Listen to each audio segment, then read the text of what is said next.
갑진년 청룡의 해가 밝았습니다. 용처럼 높게 비상하고요. 또 활력 넘치는 세상으로 안내해드리겠습니다. 우리들의 법 김일주입니다. 여러분, 법 부자 되세요. 여러분의 법 부자로 만들어드리겠습니다. 안녕하세요. 변호사 임지혜입니다. 우리 모두 상상의 청룡이 아닌 현실 속 청룡이 되어보아요. 더 높게 날고 싶은 법둥이 유재환입니다. 새해 와숑, 새해 와숑. 새해에도 가장 중요한 건 건강이죠. 법과 함께 건강한 한 해를 열어드릴게요. 법률신문 기자 박수연입니다.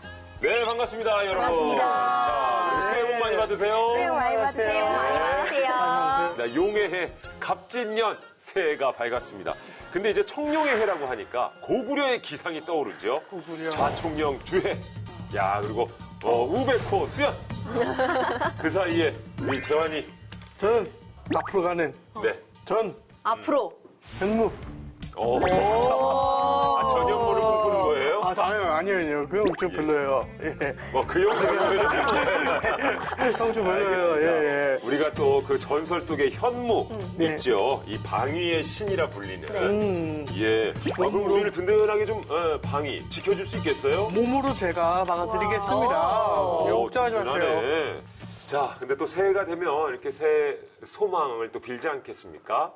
혹시 2024년 이것만큼은 꼭 이루어졌으면 좋겠다 하는 거 있으세요? 임 변호사? 저는 매해 똑같아요. 이건 저의 유일한 소원이자 희망이라고 할 수 있는데 뭐예요? 가족의 건강과 행복. 이게 다죠, 사실. 맞습니다. 예, 우리 우백호는요? 저도 정말 항상 똑같은데 건강이 우선이라 가족의 건강을 빌고 또 저희 우리들의 법 식구들과 저희 우리들의 법 시청자분들의 건강도 함께 비는 2024년 저의 소원 다급하게 끼워 드리겠습니다. 넣었다. 다급하게 끼워 넣었어.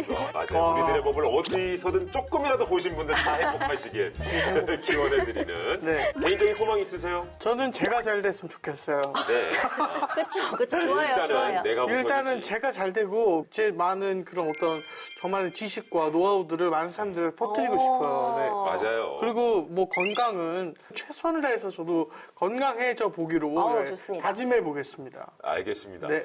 자, 2024년 정말 여러분께서도 소원하는, 소망하시는 일들 다 차근차근 이뤄내시길 기원하도록 하겠습니다. 자, 그런 의미에서 저희도 새해 더욱 힘차게 한번 달려봐야죠. 갑진년 첫 우리들의 법 힘차게 출발합니다. 갑진년 새해 첫 시간을 채워줄 새 법. 이 통과된 법은 어떤 게 있습니까? 혹시 국가 숲길 아시나요? 숲길은 정말 많은데 국가 숲길이면 국가가 만든 숲길이니까 아무래도 여의도에서 있는 그런 숲길?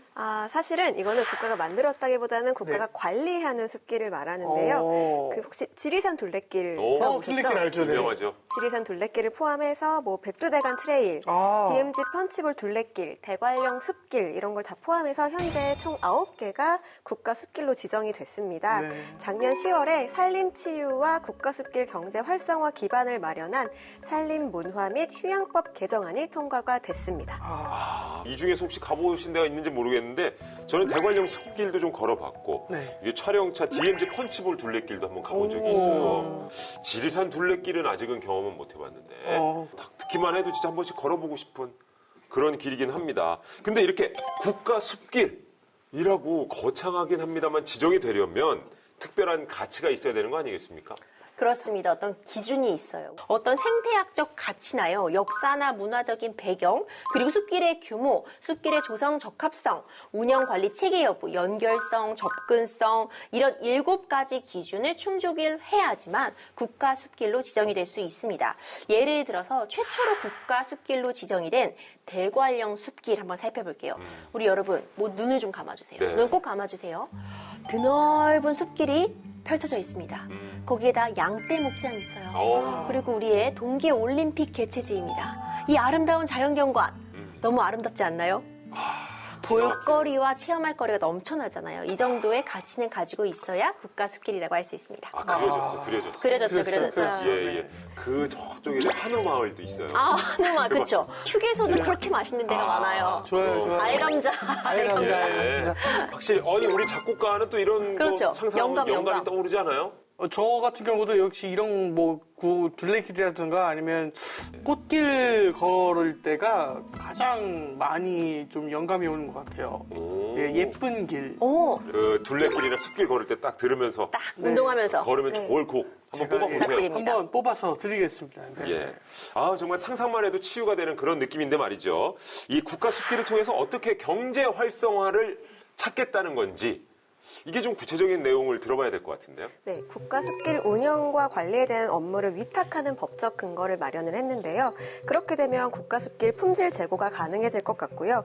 또 국가숲길 기본 계획에 지역의 소비 증대, 지역 사업과의 연계, 그리고 일자리 창출 같은 경제 활성화 내용이 포함이 됐습니다.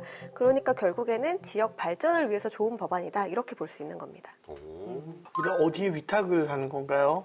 한국등산트레킹지원센터와 숲길 전문 기관에 위탁할 수 있습니다. 아, 지역 경제를 살릴 수 있는 좋은 방법이기도 한데 또 숲길이 인간에 주는 혜택이 굉장히 많거든요. 아까 뭐 치유 얘기도 했습니다만 이 산림 치유 프로그램도 있더라고요. 예, 재환 씨는 혹시 이런 것도 경험해 봤어요? 저는 좀 프로그램을 통해서 경험을 많이 해본 것 같습니다. 그 프로그램에 참여를 하면은 산림체조, 등산도 함께하고 음식도 이제 산에서 나는 그런 뭐 약재나 뭐 아니면 되게 약풀 이런 것들 같이 먹고 뭐랄까 그냥 건강, 예, 좋습니다. 그렇죠. 진짜 자연 치유의 느낌이 네. 있는 거죠. 숲길을 그렇죠, 걸으면서.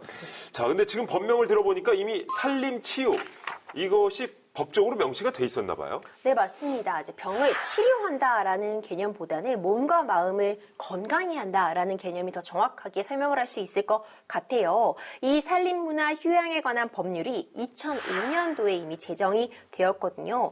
여기서 처음으로 치유라는 단어를 사용을 했습니다. 2010년도에는 치유의 숲, 그리고 2011년에는 산림치유, 산림치유 지도사 용어에 대한 법률적 근거가 마련이 되었습니다. 그럼 이번 산림치유에 대한 부분도 개정하는 건가요? 맞습니다. 산림치유 활성화를 위해서 산림치유에 관한 연구개발 그리고 보급과 개발된 기술의 사업화를 촉진하기 위한 시책을 추진하도록 했고요. 그리고 또 산림치유 관련 기술과 창업을 하려는 사람들에게 뭐 시설이나 자금을 지원하는 근거도 마련을 했습니다. 네. 야, 그렇게 된다면 진짜 산림 치유 시장 쪽이 활성화될 수 있을 것 같은데요? 네, 굉장히 좋은 지적해 주셨어요. 우리가 예전엔 건강하면은 헬스라는 용어를 썼어요. 헬스. 그런데 지금은 웰니스라는 용어를 쓰고 있거든요. 우리 법둥이 지원님, 예. 웰니스 뭔지 알고 있나요? 그 포도주스 아닙니까?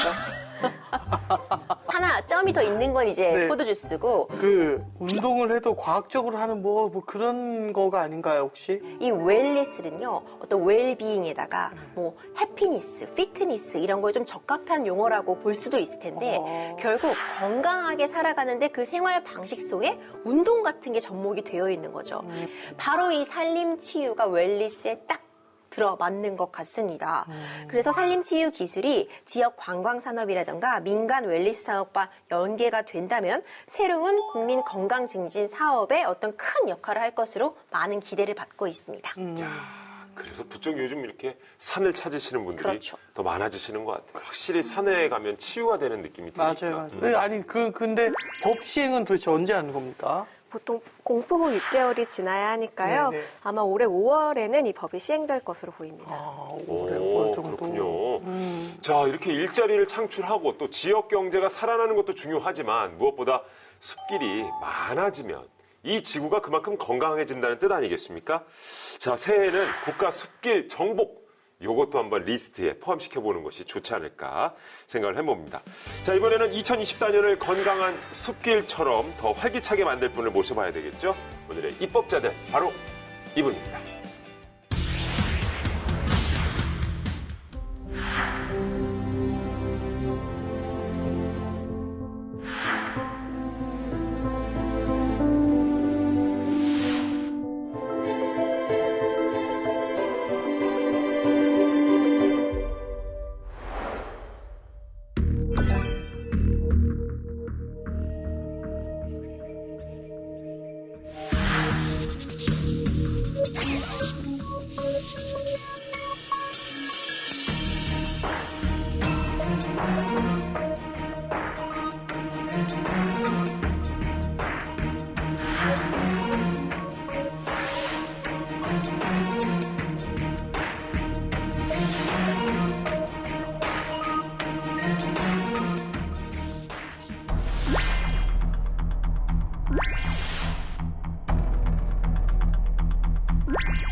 비대면 보험도 가입하고 또 상품도 소개받고 다 그러지 않습니까? 보험서를 선물로 줌으로써 좀 친숙하게 생각하고 또 미래에 대비할 수 있는 금리 인하 요건이 있다는 걸 알고 인하 요건을 해보니까 전혀 금리 인하가 되지 않더라는 겁니다. 대출한 사람에게 사전적으로 고지를 해줘라. 예금보험공사의 금융안전계정은 그야말로 소확이다. 금융사들이 쓰러지기 전에 예방을 할 수 있는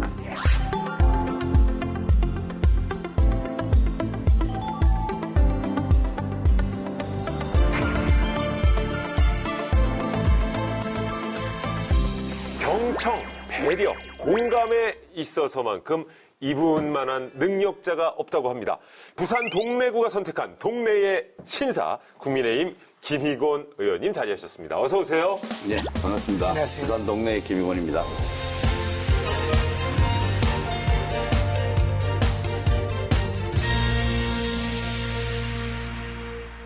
자, 그리고 새해가 밝았습니다, 의원님. 갑진년 새해고요. 청룡의 해인데 또 용띠시더라고요. 예. 예. 자, 왠지 각오가 남다르실 것 같은데 어떻게 좀 한 해를 시작하셨습니까? 제가 사실 갑진용띠입니다. 또 그렇다고 해서 뭐 특별히 그럴 건 없고요. 늘 마음가짐은 똑같은 마음으로 있으니까 네. 늘 담담하게 또 그렇게 시작하고 있습니다. 좋습니다. 네.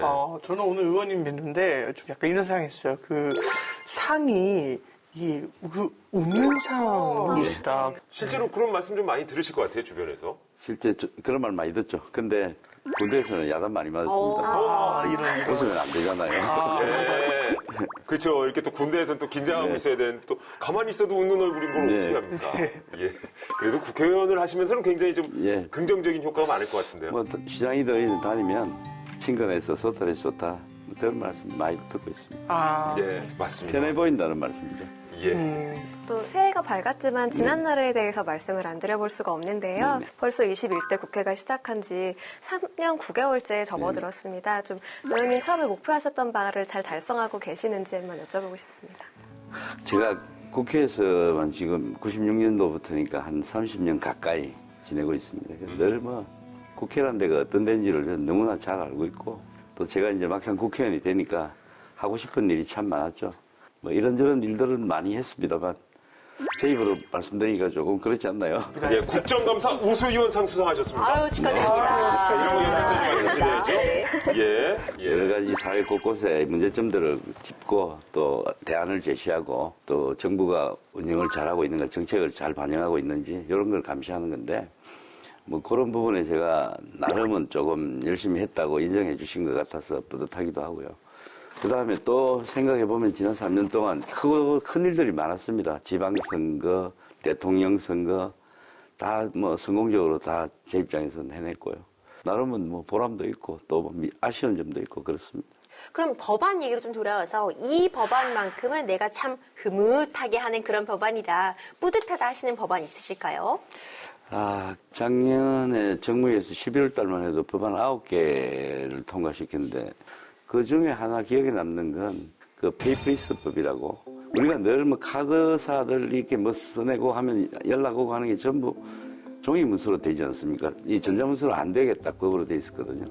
그걸 전자문서로도 하게 하고 필요한 경우는 물론 종이 문서도 하지만 그렇게 됨으로써 규제 개선도 하고 또 친환경도 되고 조금 더 설명드리면 저도 깜짝 놀랐는데 몇 억장이 4억장 이렇게 쓰인다 그러더라고요. 그러니까 뭐 나무 한 그루 30년 나무 한 그루만 해도 약 4만 장 정도를 아낀다 그러니까 이건 어마어마한 숫자이기도 진짜 하고 네. 저 같은 경우도 떠올려 보면 이만큼 두꺼운 뭔가를 봤는데 어디 두고 다시 열어보는 일이 거의 없긴 맞아요. 했었거든요. 그래서 요즘 기업들 같은 경우에도 ESG라고 해서 예. 종이 서류 문서 없애고 그렇습니다. 이제 그냥 태블릿이나 휴대폰으로 보면서 이제 철도 그런 식으로 만들고 하는데 의원님 발의하신 여신금융법 통해서 페이퍼리스 문화가 이제 확산될 수 있을 것 같아서 정말 의미 있는 법안이었다고 생각합니다. 맞습니다. 우리 김유곤 의원께서요, 정무위원회 간사로도 굉장히 오랜 시간 활동을 해오셨습니다. 그러니까 경제 전문이라는 말씀이겠죠. 이제 새해가 다시 시작이 됐습니다만 역시 경제만큼 중요한 분야는 또 없을 것 같은데 오늘 입법자들 주제도 경제 이야기가 될 것 같습니다. 자, 과연 어떤 법안을 준비하셨는지 본격적으로 살펴보겠습니다. 자, 김희건 의원님의 새해에는 모두 부자 되세요. 잘 먹고 잘 사는 경제법. 자, 그 첫 번째 법안은 금융위기 초기 진화가 중요해. 금융안전개정법 또 예금자 보호법 개정안입니다. 근데 정말 뭐 금융위기가 또다시 올 수도 있다는 얘기가 곳곳에서 들리기도 하고요. 계속해서 뭔가 경고음이 울리고 있는데 이 경제 상황 우리나라 어떻게 보고 계십니까? 지금 뭐 여러 가지로 어렵다는 건 국민들이 체감하고 계실 거고 또 정치를 하는 사람의 한 사람으로서 또 경제 분야에 또 일을 하고 있는 사람으로서 굉장히 송구스럽기도 하고 부담스럽기도 한 내용이고요. 지금 우리가 뭐 국가부채도 물론 어마어마하지만 가계부채도 벌써 1,800조가 넘습니다. 이게 지금 같은 고금리 시대에는 바로바로 국민들에게 부담으로 작용하고 또 잘못하면 파산이 오고 그렇게 되면 빚을 못 갚으니까 금융사 자체가 상당한 리스크를 안고 도산하는 금융사가 생길 수도 있습니다. 또 PF 대출도 요즘 사회 문제가 되고 있지 않습니까? 그래서 이런 부분들이 연쇄적으로 문제가 된다면 과거 IMF 기억나실 겁니다. 그에 버금가는 금융위기가 올 수도 있다. 그래서 거기에 대비하는 어떤 제도가 필요하지 않나 해서 이 법을 제가 내게 됐습니다. 금융안전개정. 저는 처음 들어보는 말인데 이거 혹시 그게 무슨 뜻인지.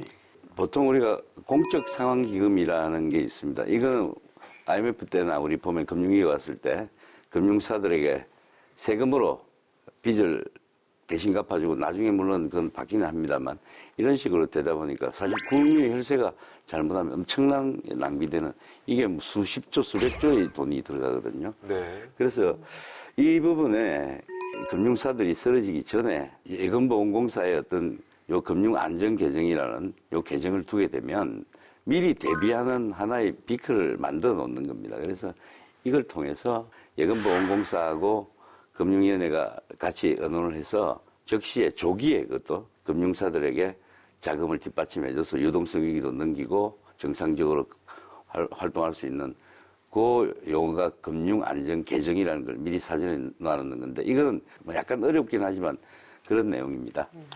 그러니까 뭐 금융사가 그 뭐 자금난이 닥칠 것을 대비해서 네네네.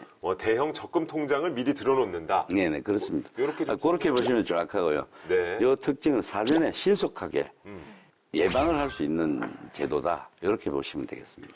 야, 그러니까 지금까지 국가 재정을 써서 막아왔다는 그렇습니다. 얘기네요. 당연히 부담이 커졌겠어요. 맞습니다. 기존의 공적 자금이 투입되는 지원 방식은 추가 경정 예산을 편성하거나 지원기관이 채권을 바로 발행하고 담보를 설정하는 등 절차가 필요해서 사실 시간이 오래 걸린다는 단점이 있었습니다. 이에 비해서 금융안전 개정은 이미 마련된 예금보험 기금을 활용하기 때문에 신속하게 지원이 가능해집니다. 그리고 또 현재 가용 예금보험 기금만으로도 보증 방식을 통해서 담보 없이 124조 원 이상을 금융사에 공급할 수 있을 것으로 보고 있습니다. 네, 그렇습니다. 금융안전 개정 방식을 신설하려면 당연히 법안 개정이 필요한 상황이죠. 그래서 의원님께서 예금자 보호법 개정안을 내신 것 같아요. 내용의 핵심 쟁점 좀 소개해 주시죠. 그러니까 금융회사가 도산되기 직전 또는 유동성 경색이나 아니면 재무구조 개선, 자본 확충 이런 게 필요할 때 사전적으로 자금 지원을 할 수 있는 그 방법을 미리 만들어 놓자는 차원이고요. 이 자금 지원을 만약에 받게 되면요. 그 금융사는 분기별로 이 자금 이행 실적을 보고하게 돼 있습니다. 물론 이렇게 자금 지원받은 거 함부로 써서는 안 되겠죠. 또 그렇기도 하고 또 금융사는 그걸 갖다 사전에 계획을 다 짜서 또 제공을 하고 그 이행 실적을 점검을 계속 받게 돼 있습니다. 그래서 그 부분에 대해서는 그 금융당국이 사후적으로 관리를 충분히 하기 때문에 뭐 허투루 쓴다고 걱정은 안 하셔도 될 것 같습니다. 이 금융안전 개정은 그런데 정부 재정은 아닌 거잖아요. 예. 재원은 어떻게 마련이 되게 되나요? 앞서 설명드린 대로 우리가 그 예금보험공사의 각 금융기관들이 예보료를 내게 되어 있습니다. 미리 사전에 내게 되어 있습니다. 그걸 재원으로 하는데요. 그 재원은 각 계정으로부터 차입금도 있고 또 예금보험 기금 채권을 발행하는 경우도 있고 보증수수료 수입도 있고 좀 그게 여러 가지 형태로 나타나서 예금보험공사에 쌓이게 됩니다. 그래서 그 재원을 활용하는 겁니다. 그러니까 벌써 작년이 됐습니다. 2023년도에 있었 역사상 세 번째로 큰 규모의 은행이 파산한 사태가 있었는데 만약에 이런 경우가 발생했을 때 이런 금융안전 개정이 있다면 큰 도움이 될 것 같습니다. 네, 그렇습니다. 미국 같은 데도 그렇게 될 수가 있다는 걸 충격을 많이 받았습니다. 그건 사실 일종의 뱅크런 이런 것 때문인데 대량 인출이 벌어지는 바람에 그래서 미국도 재무부하고 연방예금보험공사가 있습니다. 여기에서 사전적으로 어떻게 지원할 수 있는 금융안전 개정하고 똑같은 형태의 제도가 있습니다. 그걸 통해서 지원이 됐고요. 약간의 형태는 다릅니다만. 그렇군요. 금융권에선 든든하게 비빌 언덕이 생긴 것 같은데 박 기자님 혹시 유럽도 이런 제도가 마련이 돼 있겠죠? 그렇습니다. 유럽은 2014년에 은행 정상화 지침인 BRRD를 제정을 해서 공적 자금 투입을 최소화했고요. 그리고 시스템 오류가 문제될 것을 사전 대비해서 예방적 공적 지원 제도라는 PPS를 운영을 하고 있습니다. 그리고 가까운 일본 같은 경우에는 예금보험공사인 DICJ를 통해서 위기 대응 개정을 도입해 금융회사에 대한 사전적 지원 제도를 마련을 해서 이미 2014년부터 운영 중입니다. 그렇군요. 그러니까 뭐 옛말에 이제 초가 삼간 다 탄 다음에 뭐 지원해봐야 무슨 소용이 있겠습니까? 그러니까 사전에 불이 안 나게 예방도 하고 불이 났을 때는 빠르게 초기에 잡을 수 있는 방안이 이 금융안전 개정인 것 같은데요. 어떤 효과를 좀 기대하십니까? 예, 그게 딱 핵심입니다. 이 부분에 늘 뭐 그 말씀을 많이 드리거든요. 공적 상환기금은 소방차다. 그러면 예금보험공사의 금융안전 개정은 그야말로 소화기다. 소방차는 대형 불이 났을 때 가서 끄는 거고 소화기는 불이 불씨가 조금 났을 때 확 끄는 그런 거잖아요. 근데 사실 불을 끄는 데는 소화기가 훨씬 효과가 큽니다. 그래서 저는 법을 통해서 금융안전 개정이 설치되면 신속하게 할 수 있다는 말씀을 제가 누차 드렸고요. 아까 예방이라는 말씀 드렸는데 예방적으로 사람들이 이런 제도가 있다는 것만 가지고도 그 대량 인출 사태 러닝, 뱅크런 이런 것들이 일어나지 않는 심리적인 효과도 크기 때문에 소방차 이상의 역할을 할 수 있다. 이렇게 말씀드릴 수가 있습니다. 네. 이해가 확 되네요. 네, 소방차. 그렇죠. 초기에 잡을 수 있는 소화기로 잡을 수 있는 불이면 빨리 잡는 게 좋고 일단 소방차가 출동했다는 건 그만큼 또 사건이 커졌다는 그렇습니다. 얘기니까요. 이 대비책이 얼마나 중요한지는 금융위기를 겪어본 정말 우리로서는 뼈저리게 느끼고 있죠. 자, 계속해서 김희곤 의원님의 새해에는 모두 부자 되세요. 잘 먹고 잘 사는 경제법 두 번째 법안 보겠습니다. 금리 인하 요구권, 저는 왜 못 쓰나요? 은행법 개정안입니다. 자, 금리 인하 요구권 왜 저는 못 쓰나요? 정말 이거 못 쓰는 분들이 많으신 것 같은데요. 재환 씨는 혹시 써봤습니까? 저는 뭐 인상 요구권 아니면은 거의 반대로 되는 수준 아니면 없을 정도로 네, 인하 요구권 이건 아예 써본 적이 없는 것 같습니다. 그렇죠. 금리 인하 요구권. 네. 이라는 말도 저희에겐 좀 생소한 부분인 것 같은데 이게 어떻게 좀 출발한 법안입니까? 일반 사람들 이게 내가 있는 권리인지도 몰랐을 겁니다. 예. 근데 이 시작은 저희 보좌관이 뭐 실제 경험이랍니다. 그래서 승진도 되고 급여도 오르고 또 자산도 늘고 모든 게 이제 돼서 금리 인하 요구권이 있다는 걸 알고 인하 요구를 해보니까 전혀 금리 인하가 되지 않더라는 겁니다. 그래서 이 친구가 도대체 금리 인하 요구권이 받아들이기나 하는 건지 또 얼마나 금리를 인하해 주는 건지 어떤 사람들에게 해주는 건지 뭐 이런 의문들이 제기하더라고요. 그래서 그걸 제가 국감을 통해서 여러 가지 자료 요구도 하고 하다 보니까 실제 현장에서는 그런 일들이 벌어지고 있어서 제가 입법을 하게 됐습니다. 의원님 보좌진 사례 말씀해 주신 것처럼 이제 아는 분들은 이제 금리 인하 요구권 쓰려고 하시는데 이유는 잘 모르지만 일단 기준이 안 된다 이런 말 듣고 헛걸음하시는 분들도 참 많다고 합니다. 그러니까 모든 대출에서 다 금리 인하 요구권 행사할 수 있는 건 아닌가 봐요. 또 상품이 너무 제한적이라고 볼 수 있는 걸까요? 예, 그렇습니다. 이 제도가 있어서 활용을 하려고 해도 사전에 대출할 때 이래 인하 요구를 못하도록 묶어놓고 대출을 해주는 경우가 많습니다. 40% 정도가 이제 그런 대출이 있고요. 해준다 해도 또 겨우 0.1%. 0.1%라는 건 우리가 체감이 안 되는 미미한 숫자잖아요. 네. 그래서 이런 부분들이 있어서 상당히 심각한 문제가 있다. 네. 제가 한번 조사를 해봤는데 네네. 실제 작년 상반기 금리 인하 신청에 대한 수용률 자체가 평균 36.9%로 굉장히 저조했습니다. 그래서 KB국민은행 같은 경우는 37.9%, 신한은행 30.4%, 하나은행 33%, 우리은행 46.5%로 나타났는데요. 이제 소비자들 입장에서 승진이나 취업 같은 연봉 인상 사유가 발생을 해서 금리 인하 요구권을 신청을 하지만 거절당하는 일이 비일비재하기 때문에 이 제도가 유명무실한 거 아니냐 이런 이야기가 나오고 있는 겁니다. 그렇군요. 그러니까 이 금리 인하 요구권 자체가 되는 상품도 적고 인하가 돼도 0.1% 수준이다. 네. 예, 뭐 심사 기준이 뭔지도 알 수가 없는 건가요, 지금 그죠? 그게 핵심적인 문제입니다, 사실은. 결국은 거절을 당해도 내가 이 뭐 때문에 어떤 이유로 그럼 다음에 그 기준을 내가 충족하면 되는 건지 사실 이런 의문이 생기게 돼 있거든요. 네. 그러니까 깜깜이가 되고 된다 해도 찔끔되는 아주 빛 좋은 개살구를 할 수 있죠. 유명무실한 제도다 이렇게 말씀드리고 싶습니다. 그렇군요. 그래서 사실 이 문제들을 해결하기 위해서 법안을 내신 거잖아요. 네. 은행법 개정안 그 내용이 어떻게 될까요? 신용정보회사에 내가 가입을 하면서 당신의 신용정보를 알려줍니다. 사실은 그 돈을 조금 내면. 거기에 보면 내 신용이 올랐는지 내리는지 보통 관심을 가지면 알 수 있는데 일반 사람들은 그렇지 않지 않습니까? 사전적으로 저는 그래서 이 법안에 어떤 걸 담았냐면 은행에서는 늘 심사를 하니까 대출한 사람에게 받은 사람에게 당신은 금리 인하를 요구할 수 있는 신용이 이 정도 올라가서 할 수 있다고 사전적으로 고지를 해줘라. 이 상당히 중요한 겁니다. 그래야 내가 그 대상이 되는구나. 이런 걸 알 수 있으니까 금리 인하를 요구할 수 있는 고지를 해주고 그 다음에 그 이유도 다 설명해줘라 하는 게 이 법안의 핵심 내용입니다. 사실 정말 당연하지만 잘 지켜지지 않았던 부분인 거잖아요. 이런 부분을 의원님께서 꼭 집어주신 것이 아닌가 생각이 되네요. 예.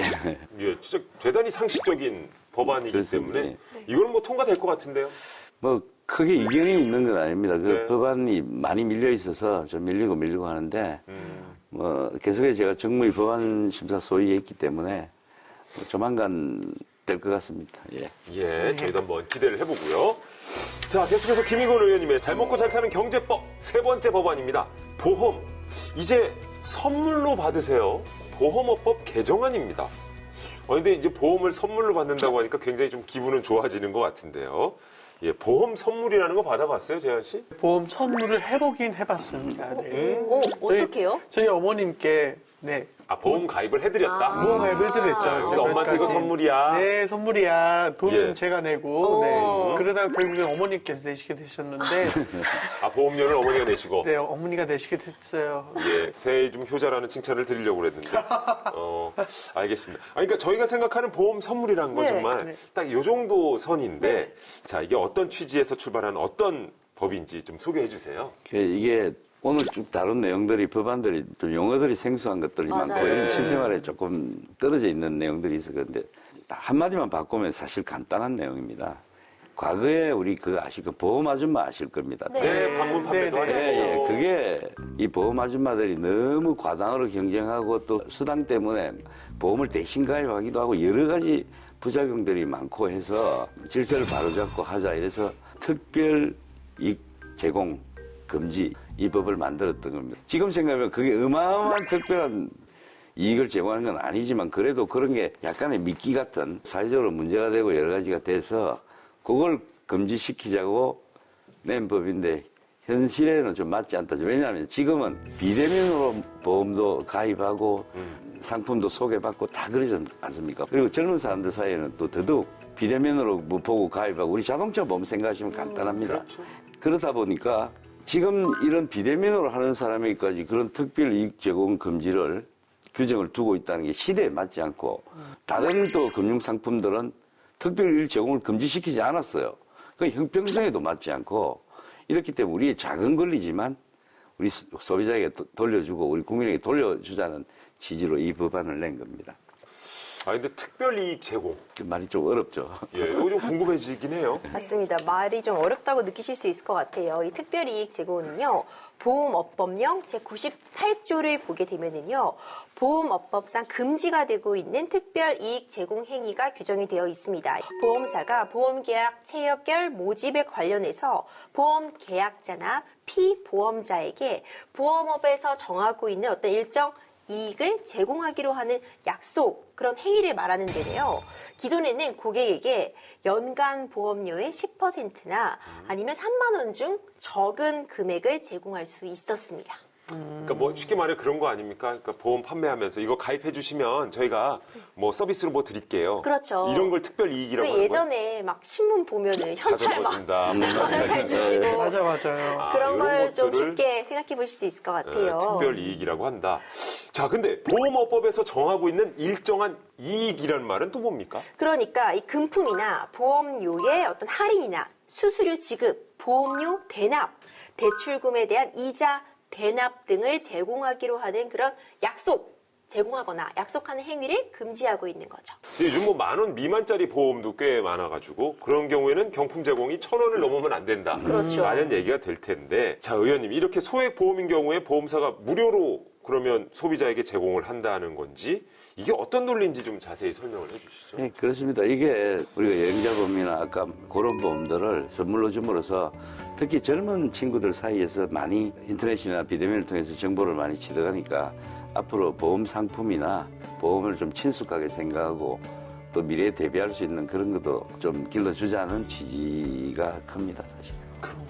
2023년 7월에 관련 시행령이 개정이 돼서 보험계약 체결 모집할 때 보험 상품별로 사고 발생 위험을 경감시킬 수 있는 물품의 경우에는 20만 원 또는 연간 보험료의 10%까지 제공할 수 있게 상향 조정이 됐습니다. 예를 들면 주택 화재보험 있잖아요.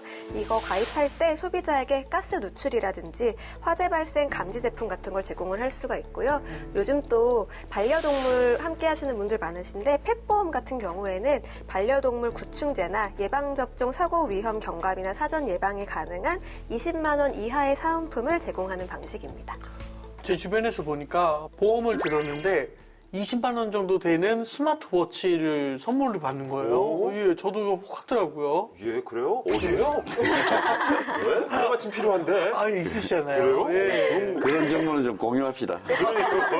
네, 맞습니다. 이제 보험사 입장에서는 손해를 낮춤과 동시에 사실 판매 경쟁력도 높일 수가 있고요. 또 고객 입장에서 보면 물품이 결합된 다양한 보험 상품이 나올 수 있기 때문에 소비자 입장에서는 더 나은 혜택을 누리게 되는 게 아닌가 싶습니다. 네, 의원님, 그런데 궁금한 부분도 생겼어요. 이게 사실 과도한 경쟁이나 아니면 뭐 끼워 팔기라든가 이런 부작용을 걱정하는 쪽도 있더라고요. 의원님, 이런 부분은 어떻게 보고 계세요? 뭐 당연히 있을 겁니다. 그런데 요즘은 뭐 워낙 투명해지고 인터넷이 발달하고 정보가 많이 있으니까 소비자들이 그 정도로 뭐 문외한은 아니니까요. 그런 걱정은 조금 덜 하셔도 될 것 같고, 만약에 그런 문제가 생긴다면 요즘 소비자 단체들이나 아니면 건강원에서도 다 그런 구제책이나 이런 걸 마련하고 있고 또 신고 제보도 받고 있고요. 시행을 해보고 또 부작용이 만약에 생긴다면은 조금 그 제도는 약간 또 수정을 해야 될 것 같습니다. 법은 만능이 아니고 완벽하지 않으니까요. 계속해서 개선해 나가는 거겠죠. 네, 그렇습니다. 개정해 나가는 네. 거고. 저희가 사실 이제 보험에 대해서 정확히 아는 건 아니기 때문에 뭐 관계된 분이 전문가가 이거 들어두시면 좋고요. 이거 뭐 가입해 두시면 좋고 했을 때 그냥 네 하면서 가입할 수 있거든요. 재환 씨도 보통 그렇게 가입하지 않았어요? 네를 수십 번 하죠. 뭐. 네. 네. 어떠세요? 이거 마음에 드십니까? 네. 동의하십니까? 네. 예, 그렇죠. 하지만 보험 하나쯤 정말 필수이기 그럼요. 때문에 이렇게 특별이익 제공 금지 뭐 규제가 풀리면 많은 분들에게 혜택도 돌아갈 수 있을 것 같습니다. 사실 이 정도의 보험 무료로 받을 수 있는 사람은 취약계층이나 청년들이나 사회적 약자 이런 사람들이 대상일 겁니다. 그래서 그런 사람들에게 실제적인 이득이 가고 그런 것들도 이 사회복지나 어떤 우리가 그 안전망의 어떤 한 축이 되지 않을까 하는 작지만 저는 그렇게 보고 있습니다. 맞습니다. 정말 잘 먹고 잘 살기 위해서는 우리 경제가 잘 돌아가고 또 그만큼의 혜택도 누릴 수 있다면 최고로 좋은 일이겠죠. 오늘 의원님의 법안들이 잘 정리가 된다면 마음까지도 부자가 될 것 같다는 생각이 듭니다. 자, 21대 국회가 앞으로 이제 한 석 달 정도 남았는데 향후의 입법 계획이라든지 앞으로 꼭 해결하고픈 의정활동 목표가 있으실까요? 저는 이 말씀을 늘 드리고 있습니다. 제가 박관용 전 국회의장님께 정치를 배웠는데요. 저한테는 정치적으로 아버지입니다, 사실. 늘 하시는 말씀이 정치는 사회적 약자, 서민들, 어려운 사람들, 장애인들 이런 분들의 눈물을 닦아주는 게 빠른 정치라고 말했습니다. 그래서 항상 그 부분을 생각하고 살아가야 되겠다고 생각하고요. 뭐 올 한 해 또 열심히 뛰어야죠. 저는 올해만큼은 의원으로서가 아닌 그냥 사람으로서 혹시나 하고 싶으신 것이 있다면 어떤 것이 있나요? 세계 일주 하고 싶다 뭐 이런 건 지금 말씀드릴 수도 없고 할 수도 없는 내용이니까 네. 제가 국회의원을 하고 있는 한은 좀 사적인 것보다는 너무 어렵습니다. 경제적으로도 어렵고 여러 가지 어려워서 네. 참 가슴이 아플 때가 많습니다. 그래서 그분들에게 조금이라도 도움되는 일을 하기 위해서 그것만을 생각하고 있습니다. 사실은. 오늘 김희건 의원님과 정말 인상 좋은 김희건 의원과 함께 해봤습니다. 세 분은 어떠셨는지 뭐 당부의 한 말씀도 좋고요. 네. 저 삼행시 도전해봅니다. 지금 삼행시 만들기가 쉬운 이름이 아닌데. 그래요. 생각을 지금 해보고 있었습니다. 자, 그래요. 임지혜 변호사 한번 오늘 띄워드릴까요? 네, 띄워주세요. 예, 김희권 의원님. 예. 희망이 넘치는 사회. 곤. 곤란한 일 없는 나라 만들어주세요. 이야, 깔끔한데요? 깔끔한데요? 굉장히 어려운데 곤이 굉장히 어려운데. 곤궁하다, 곤란하다, 피곤하다 이런 것밖에 없습니다, 사실. 곤란한 일 없게. 곤란한 일 없게. 곤궁하다. 예. 박소영 기자는 부담 갖지 말아요. 저도 운 한번 띄워주시면. 자, 김희건 의원님. 희. 희노애락이 많은 삶에 그래도 희희낙락한 힘을 주시는 법안 감사드립니다. 곤. 고난 어려움 모두 없애주시는 김희건 의원님 2024년도 화이팅! 오, 됐습니다. 앞전 1위 예. 이것도 만족하시죠? 네. 저는 준비를 안 했는데 그래요. 이거 배틀이 아니에요. 우리 김효원 의원님께서 마지막으로 가고 또 새해 덕담 한 말씀 우리 시청자 여러분께 한번 건네주시겠습니까?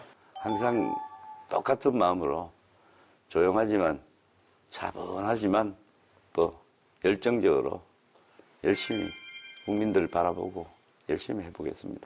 그래서 저는 그 말씀 말고는 더 이상 드릴 말씀이 없고 아까 들은 말 중에 여러분 부자 되서처럼 우리 국민들이 조금이라도 삶이 나아지고 좀 잘 살았으면 좋겠습니다. 그 이상은 없습니다. 정말 감사합니다. 2024년 더 멋지게 비상하는 한 해가 되시길 바라겠습니다. 오늘 감사합니다. 네, 감사합니다. 감사합니다. 네.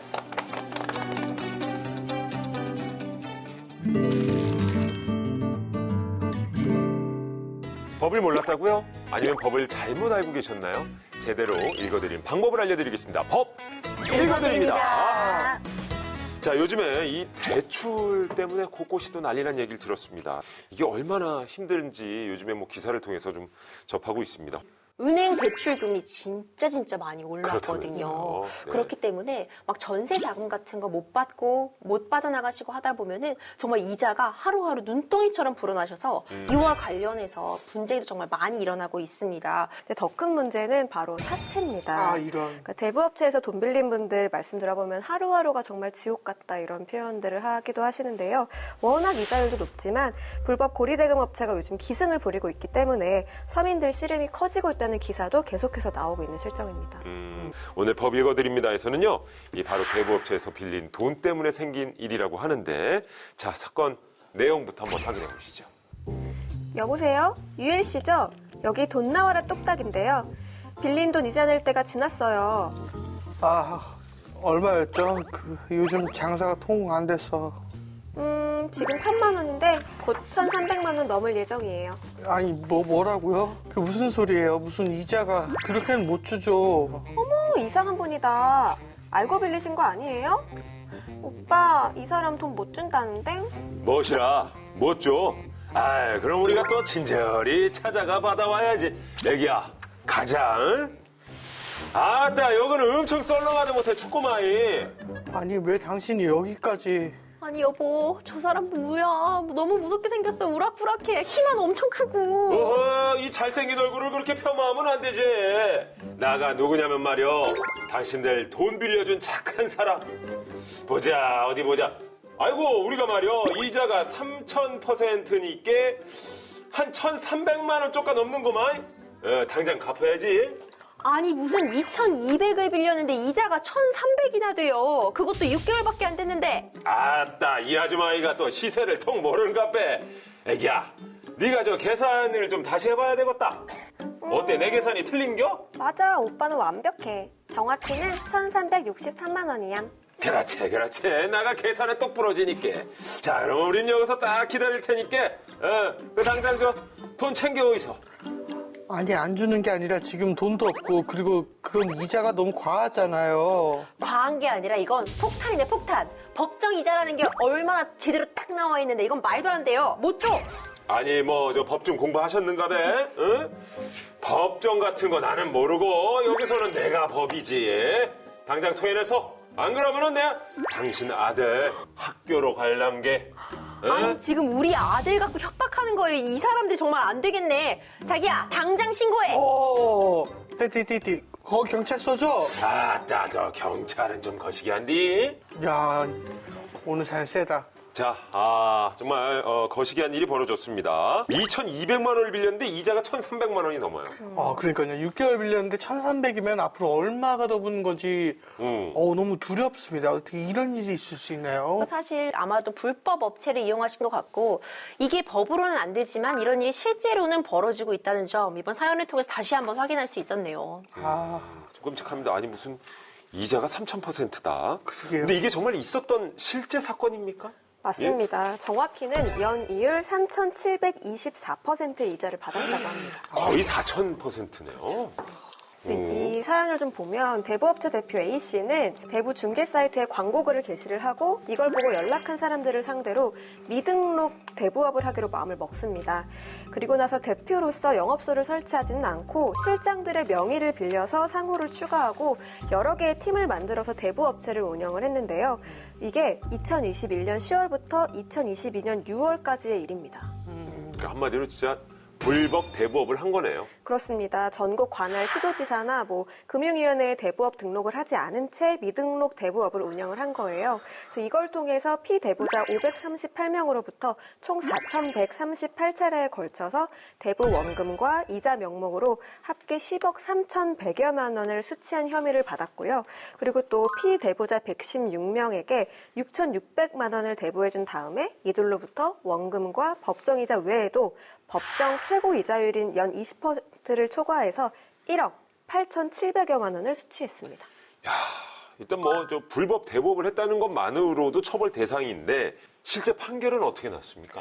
1심에서는 A씨에 대한 공소사실을 유죄로 인정을 하고요. 징역 1년 6개월을 선고를 했습니다.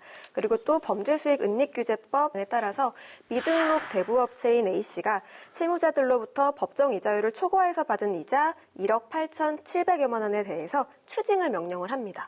그런데 2심에서는 일부 피해자들이랑 합의를 했고 반성을 하고 있다 이런 점을 참작을 해서 징역 1년 2개월을 선고를 했고요. 1억 8,700여만 원의 초과 이자 수수 부분과 관련해서는 1심 파기하고 추징을 하지 않았습니다. 형량도 줄고 심지어 초과 이자 추징을 안 한다. 이거는 왜 이렇게 된 거죠? 굉장히 좀 의아하실 수 있는데요. 이 가운데 굉장히 복잡한 법리적 쟁점이 있긴 했습니다. 크게 이 사람이, 나쁜 사람이 받은 이익금을 두 가지로 나눠볼게요. 하나는 스스로가 내가 매달 이만큼은 벌었다라고 이제 진술한 내용에 바탕으로 한 그 합산액이 대략 한 3억 1천만 원 정도 됐고요. 그리고 또 이 A씨가 불법적으로 법정 이자율 초과해서 받은 이자들이 있잖아요. 그 합계액이 1억 8,747만 원이 있었어요. 그런데 이제 2심 재판부에서는 먼저 A씨가 내가 이만큼 벌었어요 라고 계산해서 제출한 금액에 대해서는 그 A씨의 진술 말고는 정확히 입증할 증거가 없다고 보아서 추징을 하지 않았고 그렇다면은 명확하게 잘못 받은 것이 분명한 것으로 이미 입증이 된 법정 이자 초과분을 원래 그 채무자에게 돌려줄 돈인 거잖아요. 네. 그러니까는 돈을 빌린 사람들에게 그 추가되는 부분의 이자에 대해서는 돌려줄 돈이지 그게 A씨의 돈은 아닌 것이다 라고 봐서 A씨에게는 더 별도로 추징을 하지 않았습니다. 그러니까 입증이 안 된 부분도 있고 증거가 있는 초과 이자 지급 금액에 대해서는 피해자들에게 갚을 의무는 있지만 이중으로 추징까지 할 필요는 없다라고 본다는 말씀이신가요? 그렇죠. 결국 이 사건의 쟁점은 이 법정 이자 초과분, 이것이 그 해당 이익이 범죄수익은닉규제법상 추징할 수 있는 그 대상이 되는지가 쟁점이 됐는데 1심과 2심의 판단이 달랐죠. 결국 대법원으로 가게 된 거죠. 대법원. 그러니까 최종 결론 어떻게 났습니까? 대법원은 또 다시 판단을 뒤집었습니다. 오. 그러니까 구범죄 수익 은닉 규제법에서는 중대범죄에 해당하는 범죄 행위에 의해 생긴 재산 또는 그 범죄 행위의 보수로 얻은 재산을 범죄 수익으로 정하고 있고 범죄 수익을 몰수할 수 없으면 그 가액을 추징할 수 있다고 규정한다면서 원심이 법정 이자율을 초과해서 받은 이자 상당 이익에 대해서 추징하지 않은 건 받아들이지 않았습니다. 그러니까 중대범죄니까 초과한 이자 이익은 토해내라 이런 건가요? 그렇죠. 형사상으로는 추징을 당할 수밖에 없는 거고 또 개별적으로 이 피해자들에게 추가로 받은 초과해서 받은 이익 부분에 대해서는 또 돌려줘야 되는 그런 상황에 놓인 거죠. 그러니까 결국 이 사건은 이제 법정 최고 이자율을 추징할 거냐 아니냐가 이제 쟁점이 된 사건인 것 같은데, 그러니까 이게 법적으로 20%를 넘지 못하게 돼 있나 봐요. 그렇습니다. 법정 최고 금리가 정해져 있어요. 크게 대부업법 그리고 이자 제한법에 해당 내용이 나와 있는데 2021년 7월을 기준으로 해서요. 지금 20%가 최고 이자율입니다. 근데 2002년도 월드컵 때 네. 2002년도에는 최고 이자율이 어디까지 가능했는지 혹시 예측이 되시나요? 이렇게 질문을 하시는 거 보니까 한 50% 정도 되는 거 아니에요, 설마? 오, 근사하긴 했는데 그거보다 더 높습니다. 더 높아요? 더 높아요? 2002년도에는요. 법정 최고 이자율이 66%에 달했습니다. 아니, 이게 어떻게. 그런데 시행령이 한 7차례 정도를 거치면서 계속해서 이제 개정이 되어 왔고요. 그래서 지금의 대부업법에 따라서 연 20%로 제한이 되어 있습니다. 이 법정 최고 이자율을 위반하게 되면은 1년 이하의 징역이나 1,000만 원 이하의 벌금에 처해질 수 있고요.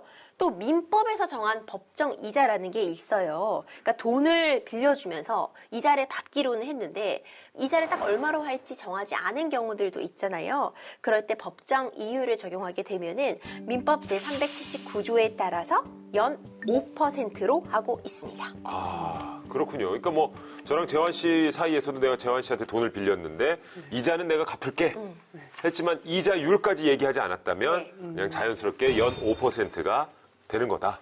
그렇죠. 그러니까 이자를 주겠다고 한다면은 연 5%가 되는 거고 만약 넓은 마음으로 이자는 없다 한다면은 0%가 될 수도 있고 1%가 될 수 있기는 한 거죠. 그러면 이렇게 지금 방금 말씀처럼 구두로도 성립이 되는 거예요? 그럼요. 이렇게 우리가 구두 간에 하는 것도 다 계약이라고 볼 수 있습니다. 그렇군요. 아니야, 형, 이자는 됐어. 뭐, 재한이 착하니까, 뭐, 이렇게 만약에 됐으면 어떻게 됐을까요? 그럼 이자는 된 거죠. 이자는 됐다고 말은 분명히 했는데 하루만 자고 나도 우리 일중이 형 부자인데 한 연 10%는 받았어야 되는데 이렇게 생각 들 수 있잖아요. 그렇죠. 그러면 말을 바꿔버릴 수도 있잖아요. 네. 그러면 구두 계약은 입증이 어려워요. 내가 지금 이자는 됐어라고 한 거를 적어도 우리 MC님께서 녹음을 해두거나 문자로 남겼거나 전화 우리 기자님이 증인을 해주거나 이런 게 아니면 입증이 어려워질 수 있다는 점 때문에 구두 계약보다는 서면으로 남겨두시길 추천드립니다. 그렇겠네. 왜 이 얘기 들으니까 갑자기 이자가 욕심나요? 5%면 좀 나네요. 근데 오늘 불법 대부업자 A씨의 이자율은 정말 충격이었습니다. 우리들의 법이 전하는 이런 법의 테두리 안에서 좀 안전한 생활을 누리는 우리 시청자분들이 많으셨으면 좋겠습니다.